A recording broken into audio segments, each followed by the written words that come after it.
दोस्तों UPSC EPFO ने अपना काम कर दिया है। अब है आप लोगों की बारी। अब की बार अच्छी चीज जो मुझे देखने को मिल रही है वो ये है कि उन्होंने डेट तक बता दी है कि किस डेट में एग्जाम होना है। तो एक एक दिन जो है यहां से आप लोगों के लिए इंपॉर्टेंट हो जाता है। तो एक एक दिन को काउंट करते हुए अब आप लोगों को चलना है। ईपीएफओ का जो पर्सनल असिस्टेंट का जो फॉर्म आने वाला था, आज डेट डिफाइन की गई थी और आज है 7 तारीख। आज फॉर्म आप लोगों के सामने आ गया है। जो नंबर ऑफ वैकेंसी वो एक पर्टिकुलर नोटिफिकेशन मैंने आप लोगों को बताया था, बिल्कुल वही है। क्योंकि ये जो नोटिफिकेशन इशू किया गया था ये भी कहीं ना कहीं यूपीएससी के थ्रू ही था, जिसमें सारी इंफॉर्मेशन दी गई थी। जो बातें यहां बताई गई थी वही सारी बातें हैं। पेपर के बारे में भी आप लोगों को बताऊंगा, सारी चीजें एक एक कर देखेंगे। एक बार नोटिफिकेशन में को ही हम लोग गो थ्रू हो जाते हैं। सबसे पहले तो ये वैकेंसी नंबर यहां पर दे रखी है यूपीएससी के द्वारा, और ये जो पर्टिकुलर पेपर है यूपीएससी ही कंडक्ट कराएगी।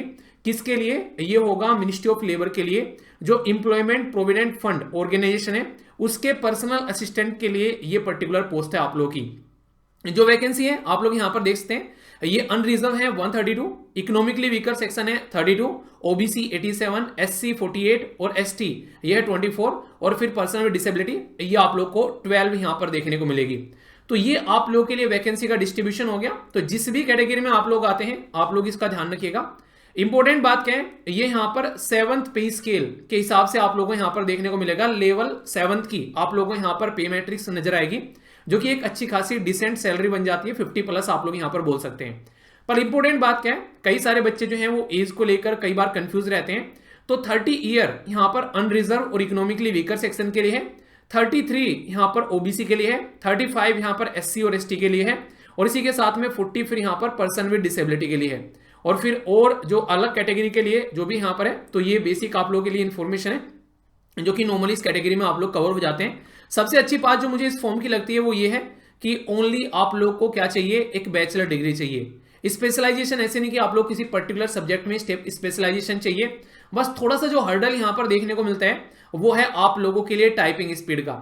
अगर ये टाइपिंग स्पीड अगर आप लोग एक तरीके से इसको लेकर काम कर पाते हैं, क्योंकि पेपर की जो डेट है मैं आप लोगों को बताऊंगा, ये जो पर्टिकुलर एग्जाम है ये नॉन गजेटेड टाइप का है, यानी कि गजेटेड टाइप का नहीं है।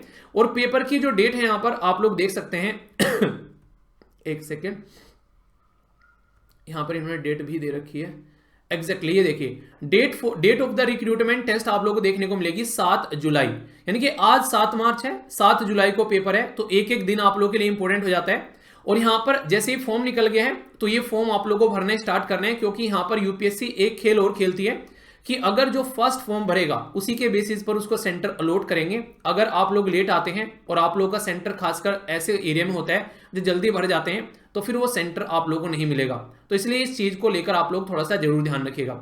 इसी के साथ में यहां पर अगर आगे हम लोग चलें, ये आप लोगों के लिए इंपॉर्टेंट इंफॉर्मेशन है कि आप लोग 7 तारीख यानी कि आज से स्टार्ट कर ये जो फॉर्म आप लोगों का जो चलने वाला है ये चलने वाला है 27 तक का, यानी कि 20 दिन का टाइम आप लोगों के पास में होगा। और जैसा कि अभी आप लोगों ने किस किस ने यूपीएससी का मेन फॉर्म भरा है जो कि सिविल सर्विसेज वाला होता है, जरा बताइए आप लोगों ने वो सब में भरा होगा आई थिंक। इसमें 28 मार्च जो जिस दिन आप लोग का होगा, फिर उससे 3 अप्रैल तक का आप लोगों को यहां पर जो एक तरीके से ना करेक्शन वीडियो दी जाती है, अपने फॉर्म को आप लोग एडिट कर सकते हैं। अगर उसमें कोई दिक्कत लगती है तो इसके लिए 7 दिन का ये टाइम आप लोग को देते हैं। तो जैसे वहां पर दिया ऐसे इन्होंने यहां पर दिया, ताकि आप लोग उसके अंदर में चेंज कर सके। तो पूरा सिस्टम आप लोग को वही देखने को मिलेगा यहां पर। इसी के साथ में जो यहां पर अगर आप लोग यहां पर ये पर्टिकुलर एक बार देखिए आप लोग यहां पर जो सबसे इंपॉर्टेंट चीज रहती है कि सर इसके अंदर में सिलेबस क्या है। ये बिल्कुल नॉर्मल सा सिलेबस है। अगर आप लोग नॉर्मली किसी एग्जाम की तैयारी कर रहे हैं तो आप लोगों को कुछ एक्स्ट्रा ज्यादा पढ़ने की जरूरत है नहीं। जैसे इंग्लिश लैंग्वेज होगी, जनरल स्टडी होगी, इसी के साथ में क्वांटिटेटिव एप्टीट्यूड हो गया, और रीजनिंग एंड कंप्यूटर आप लोगों को यहां पर देखने को मिल रहा है। मतलब जो डिवीजन है यहां पर ये 300 मार्क्स वाला है जो आप लोगों को बताया था रिक्रूटमेंट टेस्ट के लिए। और वही यहां पर मैंने आप लोगों को समझाया भी था कि कैसे कैसे इसके अंदर में आप लोगों को देखने को मिलेगा। तो याद होगा ये स्लाइड मैंने आप लोगों को तसल्ली में बताई थी। इसमें आप लोग यहां पर देख पा रहे होंगे कि यहां पर जो एप्टीट्यूड है वो आप लोग का 30 क्वेश्चन रहेंगे 60 नंबर के। जनरल नॉलेज एक तरीके से अवेयरनेस जिसको बोलते हैं आप लोग, यहां पर 30 क्वेश्चन रहेंगे 60 नंबर के। क्वांटिटेटिव एप्टीट्यूड 30 क्वेश्चन रहेंगे 60 नंबर के। और फिर यहां पर इंग्लिश का बहुत बड़ा पोर्शन है, ठीक है। तो यहां पर इंग्लिश काफी बड़ा रोल प्ले करती है। यहां पर ये आप लोगों का देखने को मिलेगा 50 क्वेश्चन 100 नंबर के। कंप्यूटर लिटरेसी जो है वो ये आप लोगों को देखने को मिलेगा 10 नंबर का। एक यहां पर आप लोगों को देखने को मतलब 10 क्वेश्चन 20 नंबर के। तो टोटल मिलाकर 150 क्वेश्चन 300 नंबर के आप लोगों को यहां पर देखने को मिलेंगे। तो कुछ भी एक्स्ट्रा नहीं है, जो एक्स्ट्रा है वो है आप लोग की टाइपिंग, जिस पे आप लोग को थोड़ा सा एफर्ट डालना है। और यहां पर सबसे इंटरेस्टिंग चीज जो मुझे पर्सनली लगी कि अगर आप लोग इसको देखकर चलोगे, अगर आप लोगों ने इंग्लिश और रीजनिंग वाले पोर्शन पे भी अगर आप लोग की अच्छी कमांड नॉर्मली कई बार कई सारे बच्चों की रहती है, अगर जीएस में थोड़ा सा भी आप लोग डाउन है तो यहां पर ये अच्छा रोल प्ले आप लोगों के लिए कर सकता है। समझ रहे हैं आप लोग? यहां पर कहने का मतलब ये कि ये नॉर्मली ऐसा पेपर होता है जिसमें जीएस अगर आप लोगों का थोड़ा सा डाउन भी रहता है तो भी आप लोगों के हाथ में एक बेहतरीन जॉब आप लोगों को यहां पर मिल जाती है। तो ये खासियत आप लोगों को यहां पर इसकी देखने को मिलती है। तो इसलिए जो भी आप लोगों का स्टार्टिंग से ही जैसे टाइम ड्यूरेशन आप लोगों को बताएं कि 7 को पेपर होने वाला है आप लोगों का 7 जुलाई को, तो उसके हिसाब से सारी चीजें आप लोगों के सामने हैं। ऑल इंडिया लेवल का टेस्ट है, यहां पर ये सारी चीजें बता दी। अब एग्जाम की डेट भी अनाउंस कर दी गई है, इसमें भी कोई डाउट आप लोगों के सामने नहीं है। सारी की सारी वैकेंसी आप लोगों को पता चल चुकी है कि कौन कौन से में क्या क्या वैकेंसी है, तो ये भी आप लोगों को पता चल चुका है, तो कोई दिक्कत नहीं होनी चाहिए। अब फॉर्म कैसे भरना है आप लोगों को, ये नॉर्मल है, जैसे कि आप लोगों ने यूपीएससी का फॉर्म भर रखा होगा तो आप लोगों के लिए अच्छा है। यूपीएससी की ऑफिशियल वेबसाइट पर आप लोगों को जाना है, उस पर जाकर आप लोगों को सबसे पहले तो किसका ओटीआर भरा हुआ है, जिसका भरा हुआ है तो उसको ओटीआर भरने की जरूरत नहीं है, वहीं से ही वो सारी इंफॉर्मेशन आप लोग की उठा लेगा। अपना बस आईडी आप लोगों को पासवर्ड डालना है, वहां पर आप लोगों का पूरा खुल के आ जाएगा। ठीक है, फिर इसके बाद में आप लोगों को फॉर्म दिखेगा, उसमें जाकर क्लिक कर सकते हैं और अपलोड कर सकते हैं नेसेसरी डॉक्यूमेंट। फिर आप लोगों से लास्ट में जो होगा वो फी मांगेगा और फीस मांगने के बाद में आप लोगों से कंप्लीट फॉर्म जो है वो सबमिट कराएगा। तो ये प्रोसीजर आप लोगों को देखने को मिलेगा। ठीक है, यानी कि बिल्कुल स्ट्रेट फॉरवर्ड है सारी की सारी चीजें। जो एज है नॉर्मली मैंने आप लोगों को बताई थी कि 18 से लेके 30 के बीच में देखने को मिलेगी। यानी कि अगर आप लोग यूपीएससी की प्रिपरेशन कर रहे हैं और आप लोग की एज अंडर 32 के करीब है तो आप लोग यहां पर इस फॉर्म को आसानी से एक तरीके से एक चांस दे सकते हैं।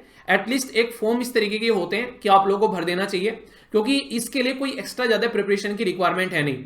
और सबसे बड़ी बात क्या है, अगर ये अभी आप लोग इसको तैयार कर लेते हैं अच्छे से, तो अभी ये बातें भी आ रही है कि मई या जून में मैक्सिमम आप लोग को जो है ईपीएफओ का जो मेन फॉर्म होता है असिस्टेंट प्रोविडेंट फंड वाला और एओएओ वाला, वो फॉर्म भी आ सकता है जल्दी ही।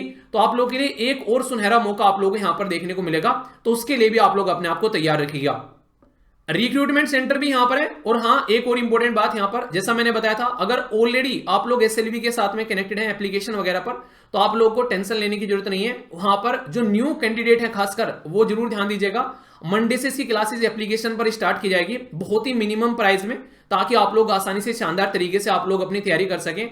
और टेस्ट सीरीज भी उसके अंदर में इंक्लूडेड रहेगी। और इंग्लिश पढ़ाने वाले जो टीचर हैं वो शानदार होंगे, आप लोग का मजा आने वाला है। ठीक है, जो कि एक तरीके से महारत ही है इंग्लिश की। इसलिए मैं जब इंग्लिश बता रहा था तो मैं थोड़ा हंस रहा था। मैंने कहा इंग्लिश को तो आप लोगों को जो सर हैं वो बिल्कुल मस्त तरीके से आप लोगों को कर देंगे।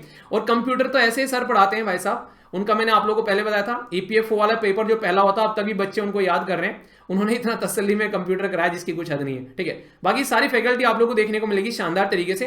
तो ये क्लासेस जो है मंडे से स्टार्ट होंगी इसकी, अगर आप लोग इसको अच्छे से एंजॉय करना चाहते हैं। पर फिर इंपॉर्टेंट बात मैं आप लोगों को बता दूं, आप लोगों को फॉर्म को डिले नहीं करना है। ठीक है, फॉर्म भरना है स्टार्टिंग में, ताकि शानदार तरीके से आप लोग अपनी मनपसंद का सेंटर आप लोग ले सकें।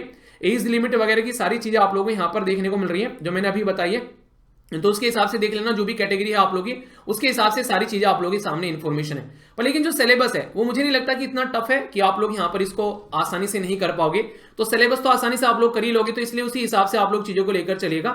बस मैं यही बताना चाह रहा था। ठीक है, तो आई होप कि आप लोग के माइंड में क्लैरिटी आई होगी। अगर फिर भी कोई डाउट है तो आप लोग बताइएगा, उस डाउट को जो है वो दूर कर लेंगे। वरना सारी की सारी जो पॉइंट्स हैं वो यहां पर आप लोगों के सामने है एक एक कर। जो फीस की बात मैं आप लोगों को करता हूं, जैसे मैंने पहले बताया था, जब फीस की बात आती है तो यहां पर वुमेन कैंडिडेट से या फिर SC ST से इनसे फीस नहीं ली जाती है। ये फॉर्म फ्री होता है, तो आप लोग तो कम से कम एटलीस्ट फॉर्म भर ही सकते हैं। तो कोई भी दिक्कत आप लोगों को यहां पर देखने को नहीं मिलेगी। ठीक है, और बाकी का और नोटिफिकेशन है ये मैं आप लोगों को टेलीग्राम पर भी प्रोवाइड करा दूंगा, वहां से जाकर आप लोग इसको एक बार डाउनलोड कर लीजिएगा। पर लेकिन सोचिएगा जरूर इसके बारे में यार, इतनी शानदार एक वैकेंसी है।